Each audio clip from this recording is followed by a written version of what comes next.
Tamil cinema நேயர்களுக்கு அன்பு வணக்கம். வெல்கம் டு எம்டி திரை.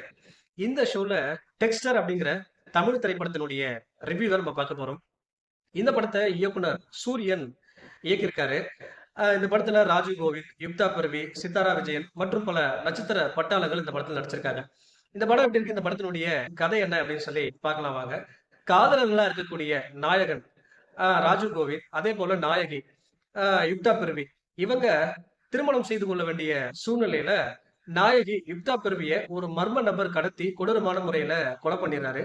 நாயகியை இழந்த சோகத்துல நாயகன் ராஜீவ் கோவிந்த் தன்னைத்தானே அழித்துக் கொள்ற ஒரு நிலைக்கு போறாரு. அப்போ இவருடைய பழைய நினைவுகளை அழிக்கக்கூடிய ஒரு மருத்துவ சிகிச்சை அவருக்கு அளிக்கப்படுது. அந்த மருத்துவ சிகிச்சைக்கு பிறகு பழைய நினைவுகளை மறந்தாலும் தன்னுடைய காதலிய கடத்தி கொலை பண்ண கொலையாளிய தேடி கண்டுபிடிக்கிற முயற்சியில இறங்குறாரு. அந்த சமயத்துல தன்னுடைய பழைய பள்ளி தோழியான சித்தாரா விஜயனை சந்திக்கிறாரு.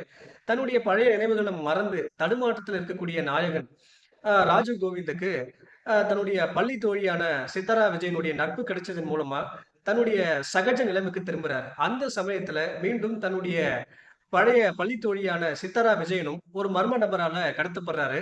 அப்போ தன்னுடைய பள்ளி தோழியை காப்பாற்றுற முயற்சியில இறங்குறாரு. அதுல வெற்றி பெற்றாரா இல்லையா?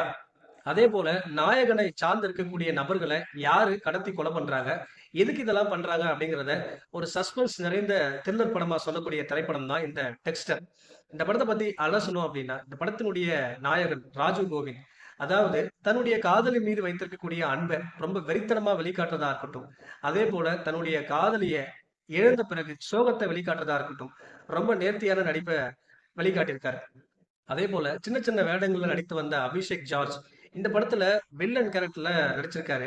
குறிப்பா ஒரு சைக்கோ கொலையாளியா மிரட்டியிருக்காரு அப்படின்னு தான் சொல்லணும். ஒரு அப்பாவித்தனமான முகத்துல கொலைவெறிய வெளிக்காட்டுற அந்த காட்சியில எல்லாமே மிரட்டி விட்டாரு அப்படின்னு தான் சொல்லணும்.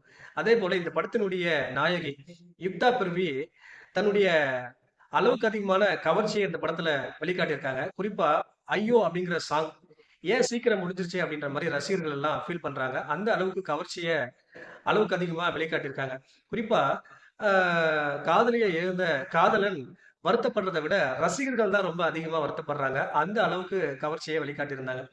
அதே போல இந்த படத்தினுடைய இன்னொரு நாயகி சித்தாரா விஜயன், அதாவது சைக்கோ கொலையாளி கிட்ட மாட்டிக்கிட்டு சிக்கி தவிக்கிற காட்சியில எல்லாமே வந்து பாத்தீங்கன்னா ரொம்ப நேர்த்தியான நடிப்பை வெளிப்படுத்தியிருந்தாங்க. இந்த படத்தினுடைய பாடல்கள், பின்னணி இசை, அதே போல ஒளிப்பதிவு எல்லாமே வந்து பாத்தீங்கன்னா ஓகே அப்படிங்கிற மாதிரி இருக்கு. படத்தினுடைய திரைக்கதைக்கு ஏற்றவாறு கொண்டு போயிருந்தாங்க. இந்த படத்தை, அதாவது சின்ன வயசுல விளையாட்டா நடக்கிற ஒரு விஷயம் அது எப்படி ஒரு பெரிய பிரச்சனையா மாறுது அப்படிங்கிற ஒரு கருவை மையமா வைத்துக்கொண்டு கதையாசிரியர் சிவம் வந்து பாத்தீங்கன்னா ஒரு சஸ்பென்ஸ் த்ரில்லர் கதையா இந்த படத்தை எழுதியிருக்காரு.